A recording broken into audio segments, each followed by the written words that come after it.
Greetings, my friends. I hope I find you well. This is Melusi Ndhlalambi from MelVee Broadcasting Network. I just have one thought and maybe two. If you indulge me, 3 quick points I want to share with you, and I'm out of your way. I want to read from Deuteronomy chapter 11, verse 26 to 28. The book says, "Behold, I set before you this day a blessing and a curse. A blessing if you obey the commandments of the Lord your God, which I command you this day, and a curse if you will not obey the commandments of the Lord your God, but turn aside out of the way which I command you this day, to go after other gods which you have not known." So the issue of obedience and disobedience has to do with idolatry, worshipping other gods. I always say, and I'll keep saying this, God gives the revelation, God gives the blessing, but how you react and how you use that information decides whether you are obedient or you are not.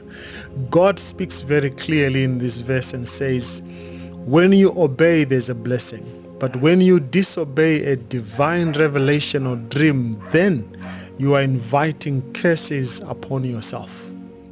And so I want to talk about how the devil has hoodwinked many of us and has deceived many of us without us even realizing it. People are worshiping the dragon and wandering after the beast and are participating in all forms of occulticism and spiritualism without them even seeing. Clairvoyance has come back into the faith. People are embracing strange spirits. Have you read from Isaiah chapter 47, verse 11 to 14, where it says, "Therefore shall evil come on thee. Thou shalt not know from whence it arises, and mischief shall fall upon you. Thou shalt not be able to put it off, and desolation shall come upon thee suddenly, which thou shalt not know. Stand now with thine enchantments and with the multitude of thy sorceries, wherein you have labored with thy youth. If so be thou shalt be able to profit, if so be thou mayst prevail. Thou art wearied in the multitude of the counsels. Let now the astrologers, the stargazers, the moon prognosticators stand up and save you from these things that shall come upon thee. Behold, thou shalt be stubble, the fire shall burn them. They shall not deliver themselves from the power of the flame. There shall not be a coal to warm at all, no fire to sit before thee." God promises complete destruction for those who turn aside, for those who in these last days make it their business to disobey a divine injunction. May God help you to realize that when you obey, there's a blessing.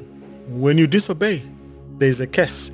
And that when you disobey, you are walking into the territory of other gods.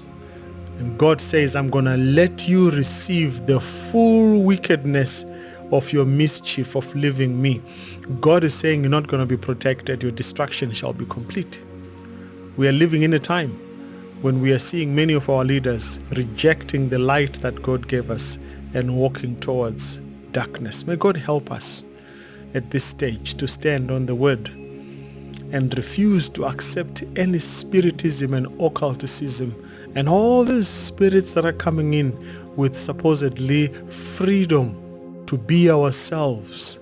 At the core of ourselves, my friend, is wickedness, a deeper mystery that human beings cannot even explain, just like they cannot explain how we die and why we die. And they can't reverse that process. There are many things they don't understand about the depths of our wickedness. Only God understands it, and He has a solution. And that solution is Jesus Christ. If you believe in Him, He is enough to save you. The rest you don't need to look after. Thank you, my friends, and God bless you.